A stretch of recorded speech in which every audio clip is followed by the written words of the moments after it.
The 75 Hard Challenge.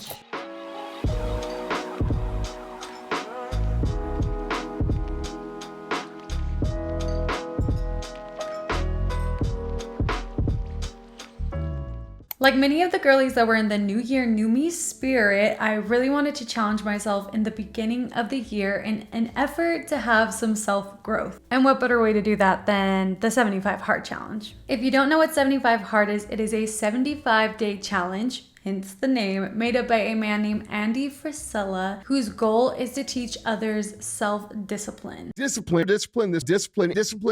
That's why we do 75 Hard. Let's get into all of the rules. Number 1, follow any diet, no cheat days, no alcohol. Rule number 2, drink a gallon of water every single day. Number 3, 2 45-minute workouts and one has to be outside. Number 4, read 10 pages of any nonfiction book, preferably a self-help book. And then number 5, take a progress photo every single day. So I kind of explained this in my day 1 of 75 Hard vlog, and if y'all want to see that, it'll be down there or right here. But because of medical reasons, I decided to kind of switch up the rules. Call it 75 Soft if you have to. If you don't know what that is, it's basically an easier version of this challenge that's better suited for like the average 9-to-5 worker. For me personally, I decided to change it because I had weight loss surgery and some of these goals would literally be unhealthy or just like impossible. So let's get into all of the changes that I made. First things first was the diet. You can choose any single diet that you want, which I love because it's really flexible. And for me, I had 3 main goals, and that was to spend less money,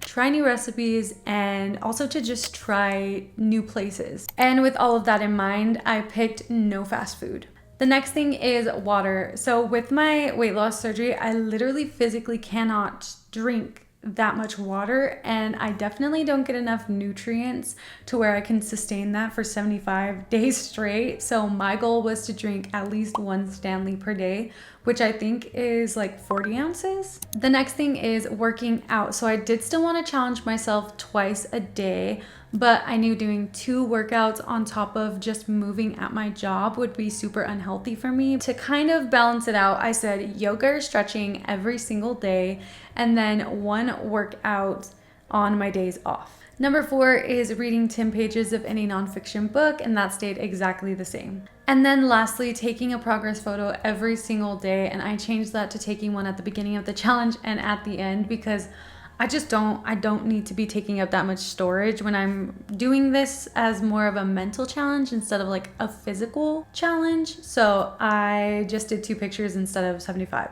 I'm like, who has the storage for that? Number 1. I don't know, but not me. At first, I was calling it my version of a 75 Hard Challenge, but now I've realized that I can technically call it maybe the 75 Soft Challenge because there were 2 things that I just completely missed. Like I didn't see the part where you couldn't drink alcohol. I did drink alcohol like a couple times actually.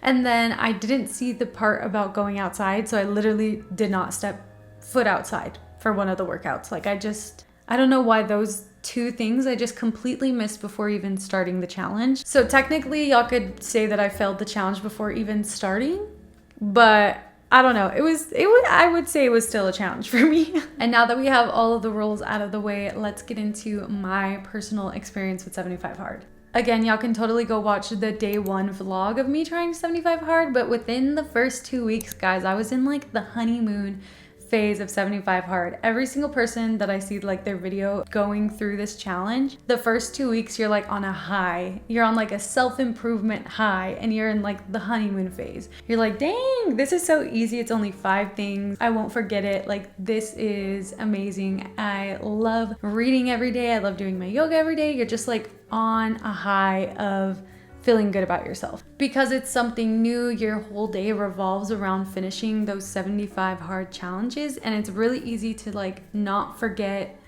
all of your goals. But I would definitely say the longer that it just becomes part of your everyday life, you have to consciously be like, don't forget to read your 10 pages. And in an effort to stay on track, we're kind of going to go through every single rule individually and just talk about my experience with it. So first off, let's talk about the yoga. Guys, I was in love with the yoga portion of this. The yoga was my first love when it came to 75 hard. Because I had lost a ton of weight before I started this challenge, I was definitely very weak, and I have to say that the yoga was physically challenging for me, which I did not anticipate how challenging it would be. But I felt myself getting super strong and a lot more flexible very quickly. I highly recommend that if you do the 75 hard challenge, that one of your workouts is yoga every single day. It's incredible. Mentally though, I have to say the yoga was like a double-edged sword for me. Time for my yoga, guys. I have been loving yoga, but I have to say with bariatric surgery, yoga is humbling. First off, because I'm so weak that like I'm doing the most simple tasks and stretches ever, and I'm like, I can't hold myself in warrior 2 for like longer than 5 seconds. What the hell? And secondly, because guys, when you're doing yoga, you're like looking down at your body a lot in these weird positions, and it is just loose skin city. Like the way that like I just look down and it looks like I'm looking at a granny's body, especially because I like to do yoga like half naked. But imagine me in a bra and underwear, I do a plank, and my sagging belly skin is just, it's humbling. For the first time, I was kind of getting like an actual feel of how much loose skin I actually had, because when you're just sitting or you're in like your everyday normal clothes, I feel like you don't really see your loose skin. But when I'm like in a plank position and you look down and your stomach is hanging and all of your skin is hanging down, I'm like I said in that video, humbling. It is so humbling and truly shocking. This might be sad, but like a lot of the time I just have to like close my eyes and not look at it. But although it was kind of painful to look at, it also kind of reminded me of like how much weight I've lost and like how far I've come. And yeah, that was challenging, but on the other hand, it was so mentally rewarding, because at the end of the day, I could come home and have a moment to not be on my phone, not watch TV, not think about what video I was gonna make, but to just like calm down, clear, and relax my mind. And the longer the challenge went on, I found myself on like really hard days gravitating towards self-soothing by doing yoga instead of like in the past when I would self-soothe by like overindulging in like food. Now, speaking of food, let's get into like the food portion of this challenge, which first things first, guys, I highly recommend making like a menu of the week. I know that when I was like freshly out of high school living on my own, I didn't know how to make a grocery list. So really quickly, I'm just gonna show y'all how I do mine, because it really helped me and it was easily developed with 75 hard. You can totally do it on a piece of paper, but I like to do it in my notes app. I actually share this note with my boyfriend, so both of us can like add on to it or look at it periodically when we need to. But I put it into 4 sections. The first one is breakfast, second one is lunch/dinner, the third one is snacks, sides, and extras, and then the fourth one is gonna be drinks. For breakfast, I like to give myself like 3-ish options, one that's savory, one that's sweet, and then one that we're just like craving in the moment for breakfast that week. And then under each thing that I want to make for that week, I'll put in every single ingredient that I want, and I can just check off the ones that I already have. But if you're trying to save money, you can also put like the amount of money that it's gonna cost and add it up at the end. The next one is lunch/dinner. I like to combine these ones because I'm a big eating leftover dinner for lunch type of girl. So I usually just combine them, and I give myself like 5 to 6 different options, sandwiches always being one. So literally that sandwich section, I'm like, it does not move.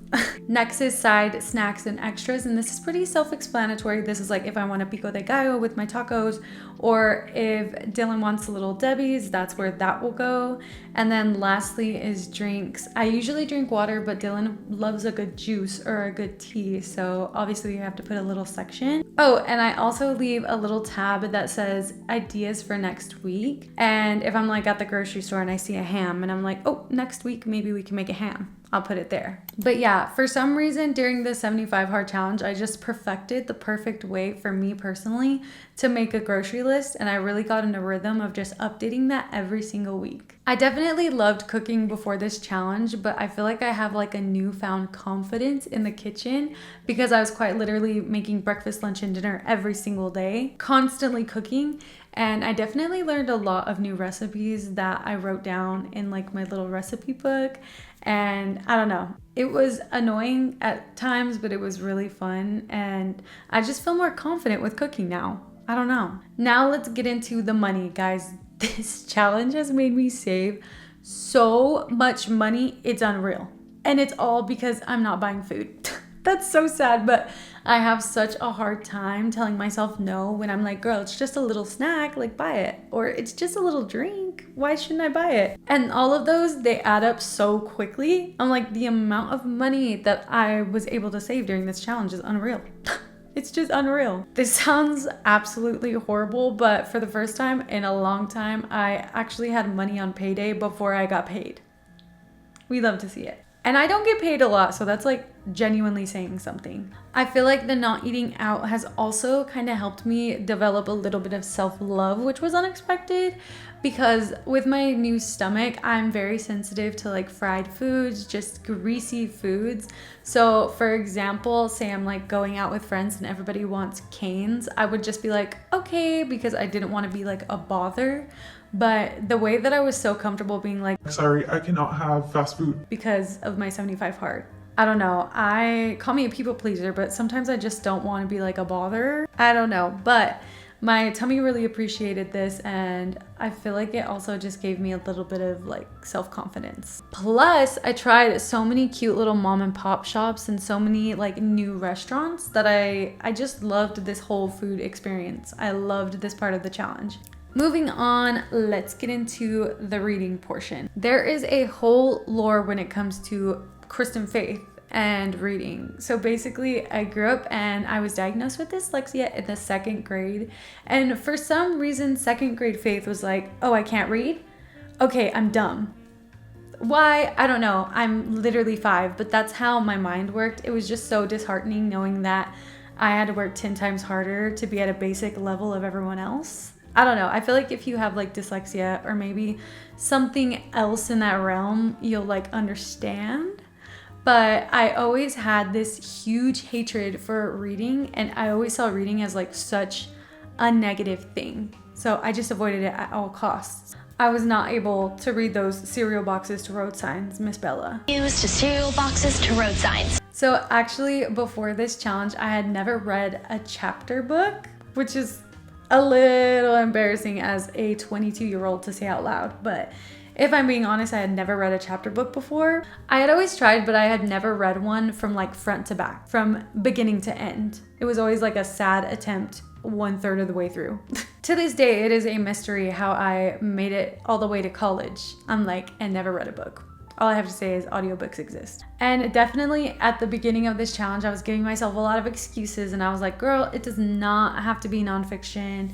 You can listen to audiobooks. I really wanted to just like make this portion easy. But then after reading a little bit of my first book, which was Atomic Habits, I was like, girl, let's go all in. Let's actually go all in for this challenge. And let's just read the nonfiction books and go by the regular rules. Guys, it is day 21 of 75 hard. And I just unknowingly finished reading my first ever book. She really said, fuck you to dyslexia. I thought I had so many more pages left, and it was literally just like the index. I finished it and I was like, why does that feel like a finishing? Changed the page. It was literally the end of the book.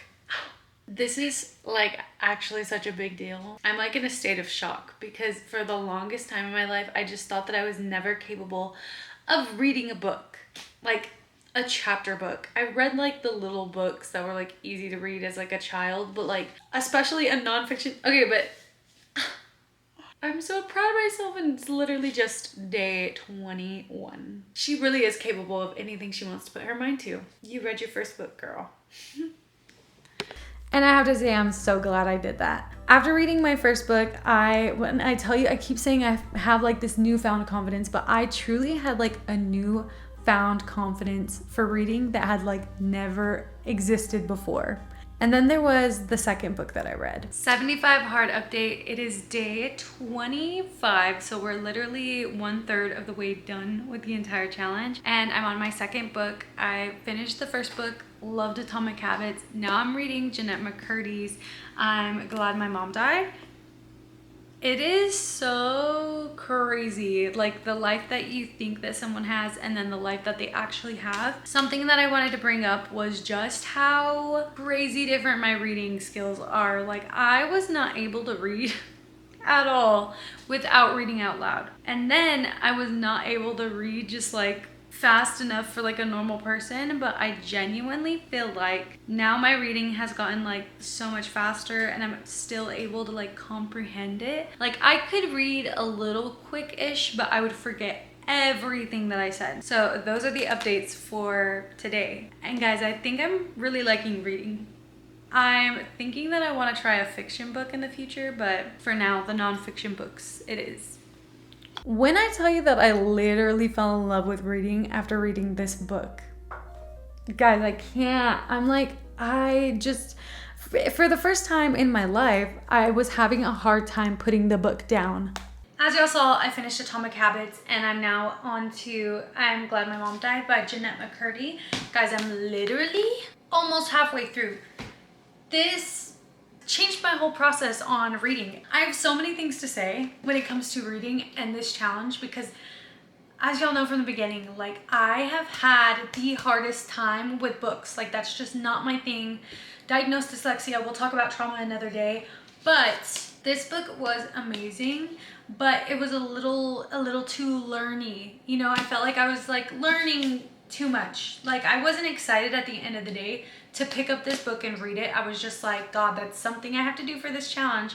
And then after I was done reading it, I learned something and I felt good. But guys, this book, I'm excited to read it, that literally by the end of my like 10 pages, I don't want to put it down. Like I want to keep reading. And in fact, some of the times I literally have. It's so good. And I don't know if it's just because I just am interested in like Jeanette McCurdy in general, and so I think it's fun like getting the behind the scenes scoop on someone's life. Like I am a nosy girl to my heart, so getting all of this information that I thought that I would never get in my entire life, slay. I love it. I'm obsessed with the fact that I'm getting through it so far, but I'm actually kind of sad because like what am I gonna read after this? I don't even know. Because with the challenge, it has to be nonfiction, and I just feel like what other nonfiction is going to be out there that is going to have me this captivated? Who is she? I'm like, she is not Faith. She is not Kristen Faith. Who is this girl? I literally love that book so much, and I highly recommend it, especially if you're like not the type of person that likes to read, because it's a super easy book to read. And now I can officially say that I am low-key a book girly. I'm like, and now I want to get a shelf so that I can fill it up with a bunch of books. I'm like, your girl needs a library now. And then there was the water portion of this challenge, and it was super easy at first, but I feel like the more that like drinking water just became like a part of my every single day. So I would say like around day 50 is when things started to just like slow down a bit, and I found myself up at like 2 a.m. just trying to finish my water goal, because again, with my surgery, I can't just like chug my water like a normal human. Like I have to take my time with it. And I found myself just staying up late trying to finish my water a lot of the days, which felt like doing the opposite of what the challenge was supposed to be doing, which was like self-growth. Instead, it was like self-harm because I just wasn't sleeping. And that's kind of how the challenge started developing as it became like more and more of like a daily life type of thing. I would put off my 75 hard until like the end of the day when I was literally supposed to be like sleeping, literally supposed to be in bed. And instead I was like, I need to finish my yoga, I need to finish my reading, I need to finish my water. And it's like, girl, you also need sleep. It got to a point where I felt like my mental health would be better if I just stopped doing the challenge, because I'm like, your girl needed some rest. On top of doing the 75 hard, I was doing like my everyday job. I also do social media for them. So I was doing social media for them. I was doing weekly on YouTube, daily on TikTok, my Sunday resets every Sunday, and I was just spreading myself like way too thin. Like I was definitely struggling. And then a week and a half before finishing the challenge, I was exhausted from work. I came home, I read my book, I drank my water, and I went to bed, just completely forgetting that I needed to stretch or do yoga. And I failed the 75 hard challenge. Can you believe that? I'm literally looking at my clock, it's 2:22. I failed it a week and a half before finishing. I'm okay. And I'm so sad that I failed, obviously. But I have to say, I still got a lot of benefits from the challenge, so I guess that's like a good thing. But guys, I would do so many days and then just mess up on a tiny little portion of it. And as I said in the beginning of the video, if you fail one little thing, you have to start the challenge all over again. And I definitely want to do this challenge again. I'm like maybe in 2 years, because I can't even fathom the thought of ever doing this again. But yeah, I failed the 75 hard challenge. I can't. That's humiliating. But honestly, I'm not in mourning, because immediately after the challenge got finished, first off, I had Taco Bell and it was amazing. But secondly, I completely flipped around my sleeping schedule. Now I literally wake up at like 5 to 7 a.m. Who is she? And my brain does not feel fried anymore. I feel so much well rested compared to before. So yeah, that was my experience with 75 hard. Loved it, hated it. We'll probably try again in like 5 years. Anyway though, if y'all made it this far, I literally love you, besitos. And I will see you in my next video. Oh, okay, bye-bye. Oh God, y'all are so far away.